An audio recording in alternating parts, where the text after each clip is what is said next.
The average age of a Ghanaian farmer is pegged at 55 years old. But in order for us to achieve food security, we need a lot more of young people venturing into agriculture. This week on The Ghanaian Farmer, we are all the way in Bunu East region to talk to a young man by name Samuel Abrakwa, who is studying his MPhil at Kwame Nkrumah University of Science and Technology.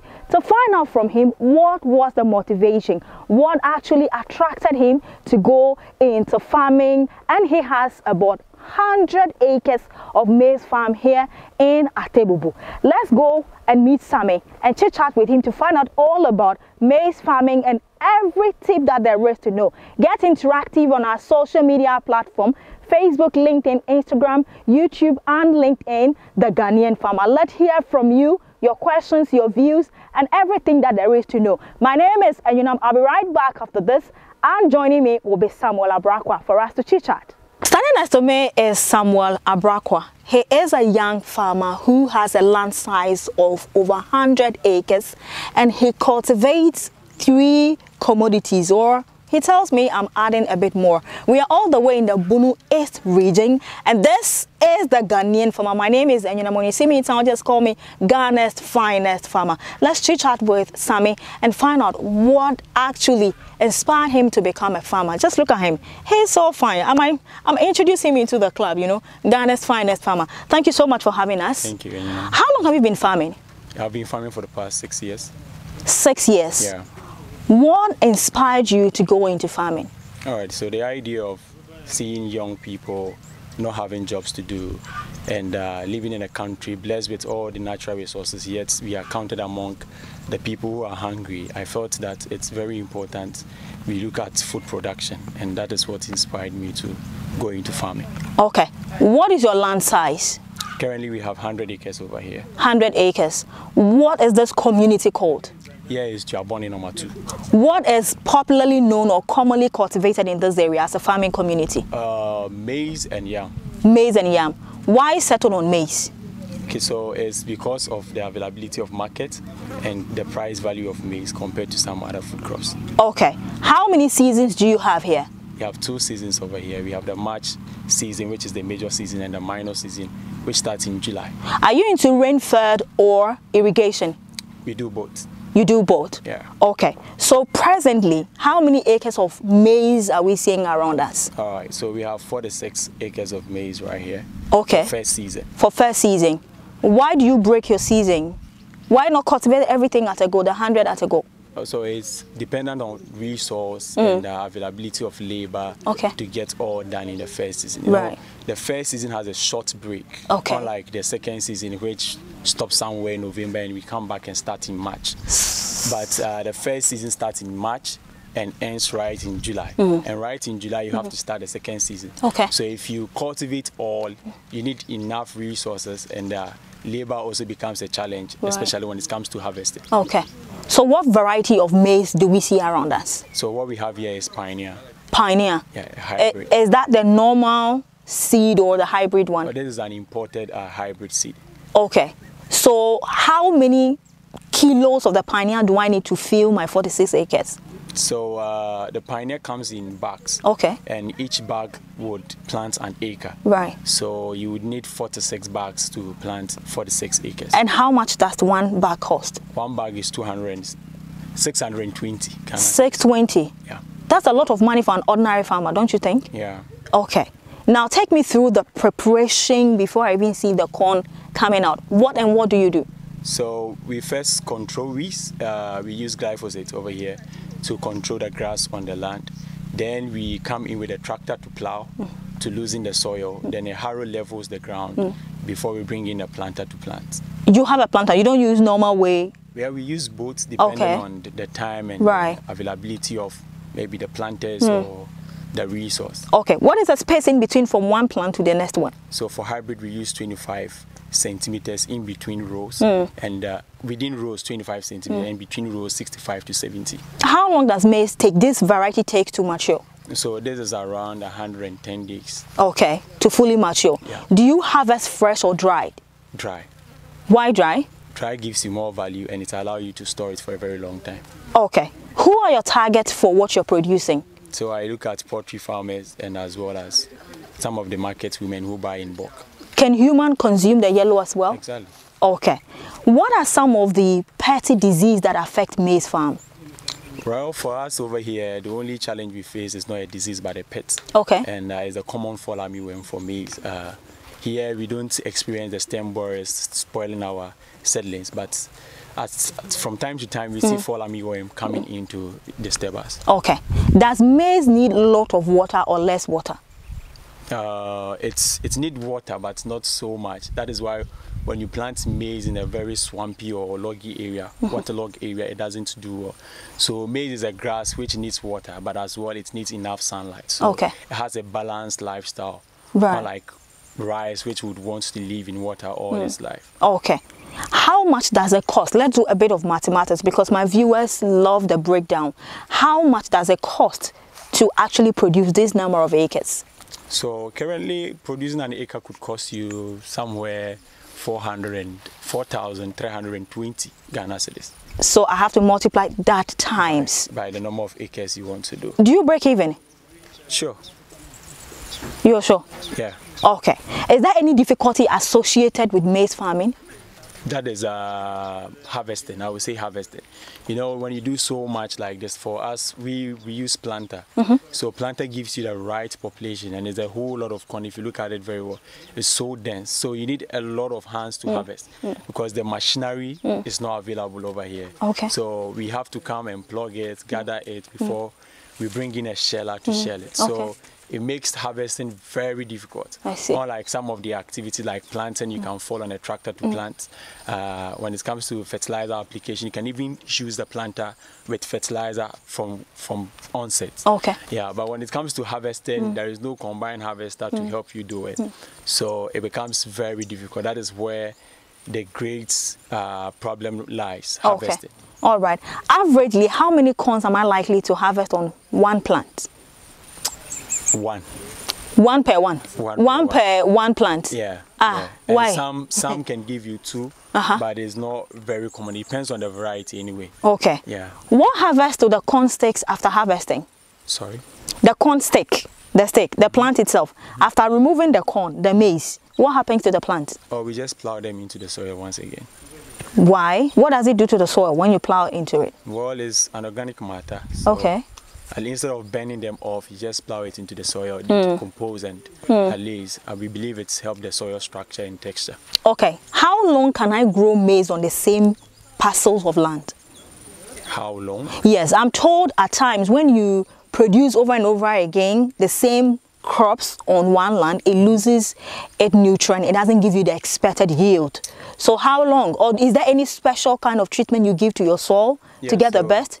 So for us, we use a lot of poultry manure. Okay. So to augment soil fertility. The reason why they say after cultivating for a long time, you would have to, do something is because of fertility. Okay. So if you look at the Western world, they use a lot of the inorganic fertilizer. Right. So at any point in time, they can do it. Okay. But then for us, fertilizer sometimes becomes a challenge, and then that is where the challenge is. So for me, I use poultry manure. The Cecilia Foundation Para-Agro community across Ghana, everybody is using poultry manure to augment soil fertility. We believe it's sustainable, and it's even cut the cost of fertilizer. I tell you, all you see over here, we didn't use a single inorganic fertilizer over here. Are you kidding? They are all feeding on organic manure. Wow. Yeah, we spread poultry manure all over the land before we plow. But there is this argument that if you use or rely on this animal feces and all that, let's say the poultry manure, the cow dung and all that,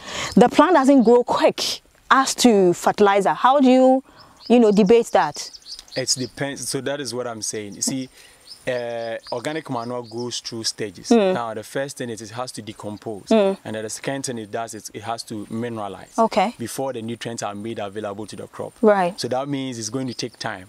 So for us, we spread the manure earlier. So when we go into our off season around December, January, we will spread manure all over. I see. So we will later come and plow it into the soil. That gives us the opportunity to decompose. So by the time we come in March to harrow and plant, it has decomposed and it's at a time it is mineralizing. So the crops benefit from the nutrients. But if you wait and plant till the time, you see, this is what I call smart farming. If you're a farmer out there and you have this ideology that, you know, the usual animal feces doesn't give you the expected result, it's not true. Like he's saying, you have to do it a bit earlier so that when you start plowing it into the soil, you get the result. Is that not correct? Exactly. Okay. So when you harvest the maize, after going through everything and you bag it, in which sack do you bag it? We use the 50 kg sack. 50 kg. What do you have an idea of how much it's costing now? There's a sack? Yes. Oh, the sack is like 2 cedis. 2 cedis? Yeah. No, I mean the maize. When you fill the maize into the sack, the 50 kg, how much do you sell it? 50 kg, yes. Like I was saying, the white maize is selling at 260, whilst the yellow maize is sold for 300. How long can you store it for? Because I've heard that maize farmers, for the purpose of good pricing, at times you store your maize and then sell at a particular time. How long can I store my maize for? So you can store maize for more than 3 years. Wow. Yes, but it depends on where you are storing it and the materials you are using to store. Okay. So we have zero fly sacks. For instance, you can fill it in it, zip it up, and then it can be there for years before you sell. And that sack doesn't allow any weevil to enter your maize. Okay. So the storage area is more important than the maize. The maize can be there once it has the right moisture percent. It can be there for a very long time, for at least 3 years before you use it. So it depends on your warehouse where you are keeping the maize. That is the challenge. Okay, so do you have a personal warehouse where you deposit them after everything? Yeah, so for us at Sisia, we have a warehouse in Kumasi. Right. That is where all the community members are bringing their corn.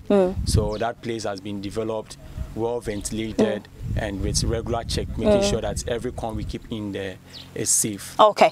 At what point in time do you consider this is the time maize is getting higher price? Let me now release them into the market. When we are planting. Okay, around this time? Around this time. So those who have maize around this time are making money? Making good money. Hey, you see that apple I'm giving you? Around this time, if I have maize, I'll sell and get good money. Yeah. Okay, I see. Now let's talk about labor. It's become a concern in a lot of the farming communities. Farmers are complaining of they are not getting labor and all that. How do you deal when it comes to labor? So one thing we do is there are some activities we think we can mechanize. Okay. So if there's an activity we can mechanize, then we go in for mechanization. Right. And for what we can't mechanize, we already have the foundation has a youth group. We call ourselves Youth Feed Ghana. Right. So members of this program comes around all the time when we have peak labor, and then they come in to help. That is what we are doing here. Okay. All right. So you're watching the Ghanaian Farmer on Joy Prime Television. My name is Enyonam. I'm all the way in Bunu East region, and I'm chit-chatting with a young farmer. His name is Samuel Abrakwa. He has up to 100 and over acres of farmland, but he says I have 2 seasons, or I break my farming into 2 seasons. This is the season, and what you see is about 46 acres of maize, and he'll be harvesting in about 25 days. And then keep it and sell at a spec. You know, farming has become very strategic. And his target market are the livestock farmers. Do not produce and think that anybody is going to buy. You have to be strategic. You should segment your market. Know who you're producing for and how much is going into it. I'm going for a quick breather. Let me go and sip water. When I come back, I will chat more with Samuel. Let's find out, how does he deal with people who see farmers at not fine, but he's fine. You know, I'm going to initiate him. He'll become one of my members. I'll be right back after. Stay tuned. Thanks for staying. If you're just tuning in, you're watching the Ghanaian Farmer. Get interactive on our social media platform, Facebook, LinkedIn, Instagram, and YouTube, or on Twitter. You can get in touch with us. Send your questions, your views, wherever it is you are. Let's hear from you. If you're a farmer, you want us to put a spotlight on what you're doing, just send us an email, and we'll be right there to put a spotlight on what you're doing. Farming is very expensive.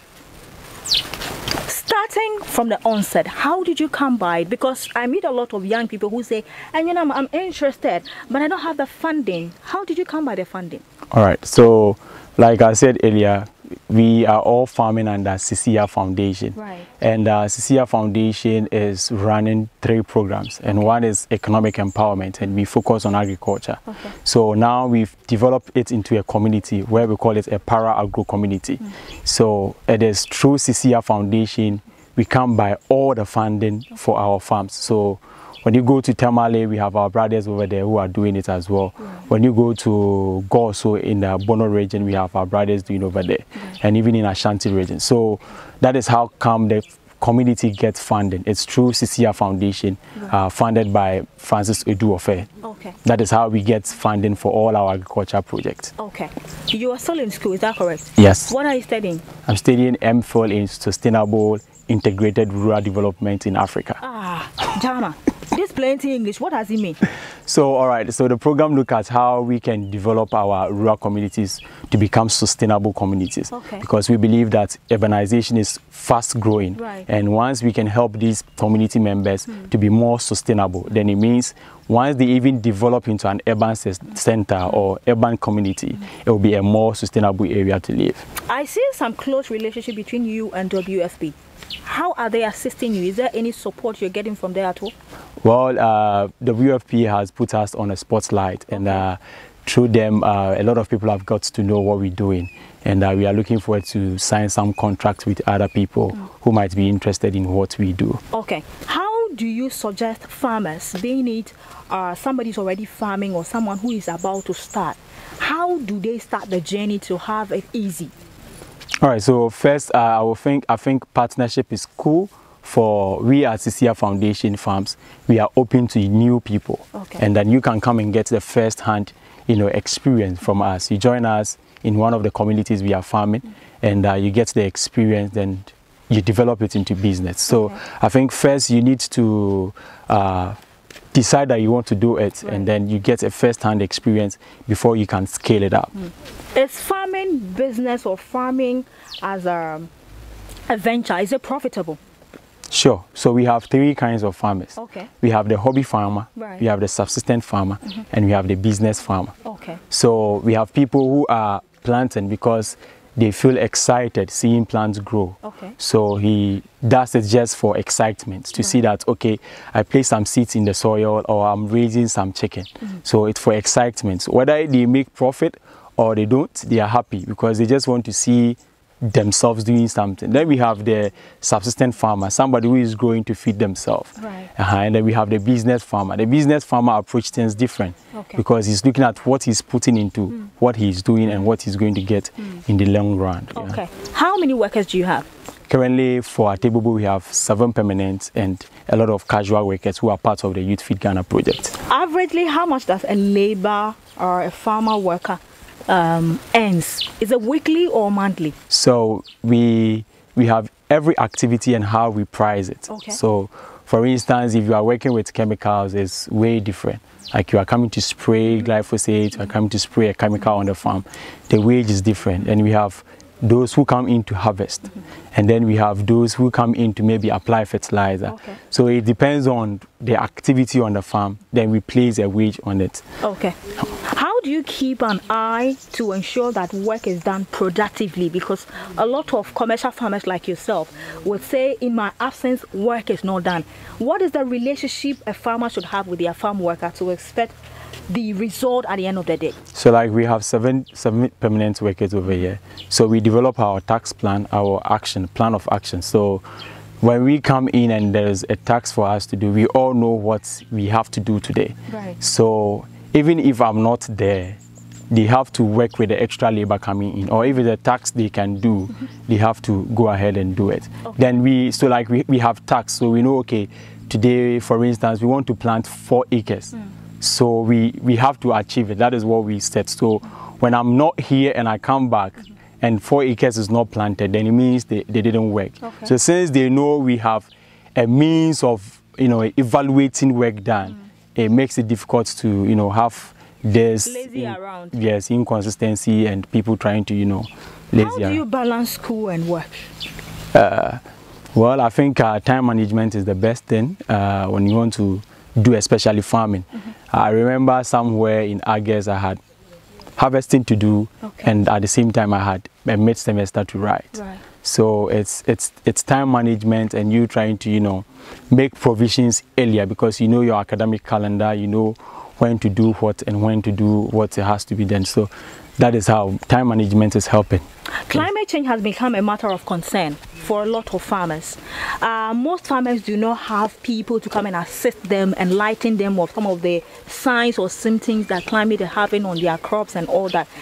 Are you aware of climate change? How are you impacting the little knowledge you have on your workers to ensure that things are done right? All right, so climate change is something we can't do away with, and it's a course I'm reading as part of what I'm studying. So for me, that is why I opt for the use of inorganic fertilizer. Right. So the use of organic fertilizer, the poultry manual we use, so that I can reduce the amount of inorganic fertilizer I use. Like I was telling you, the whole of this season, I'm not using any inorganic, no synthetic fertilizer over here. So it's a sign that I'm trying to, you know, do my best towards climate, as well as when it comes to what we do in terms of plastic.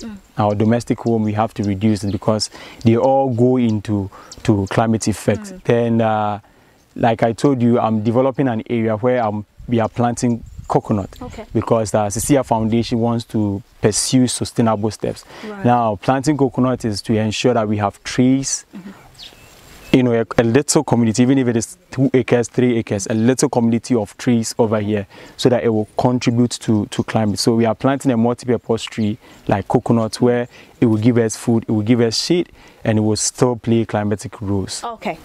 Our platform gets to a lot of people globally.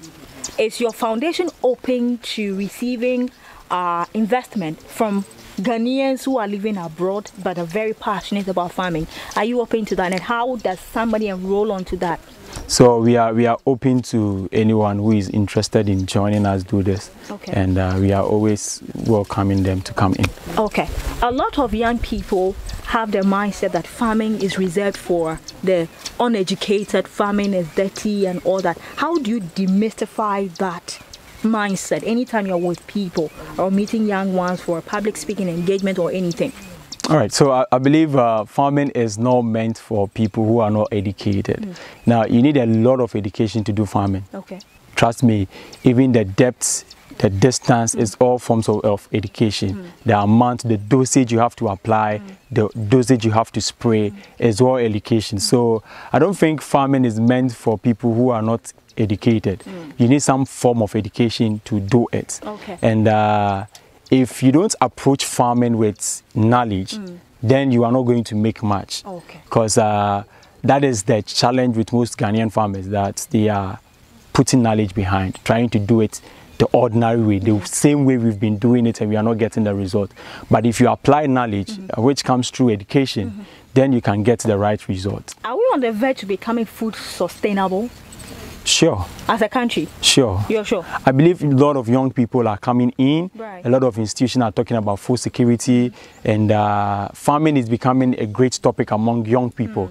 And once the youth are more, if all of us are talking about food security, somebody is making sure it cuts food waste at their various homes. It's not all about we going into farming. Right. That is how I see it. When we talk about food security, it's not about we farming, having a large area of farm, but some of the things we do with food. Some young people are looking at food processing to save farmers from food loss. Some are looking at transporting. Some are looking at packaging. Some are looking at how to improve the shelf life of food. So if you meet a lot of young people, we are talking about food agriculture all the time, and I believe that that is going to make us sustainable when it comes to food. Okay, my last question. Are you able to tell me how much you make at the end of each season? Oh, it depends, like I was saying. So if a season we cultivate an acre, and we spend like I was saying 4,000, let's say we spend 4,500 even on an acre, and then we get the 1.5 ton. The 1.5 ton is 30 bags of the 50 kg, and you sell one for 300 cedis. So make the calculation. I should do. Did you hear him telling me I should do calculation? All right, Sammy. Thank you so much for spending time with me and having me on your farm. My name is Enyonam. This is the Ghanaian farmer. Wherever it is you're watching us from, get interactive. Let me hear from you. Share your questions, your views with us. If you want to reach out to Sammy for him to help you start off your journey on a smooth path, he's always available. If you want to work with his foundation, he's always available. Is there any social media you want to share with me? Sure. So you can look for Sisia Foundation on all social media platforms, and I'm Samuel Abroka on all social media platforms. All right. Here's my billionaire farmer. You have no idea how much money he has. So just contact him. Anyway, I said to you, my name is Anyona. Thank you so much for spending time with me. I'll see you on the other side. Bye-bye.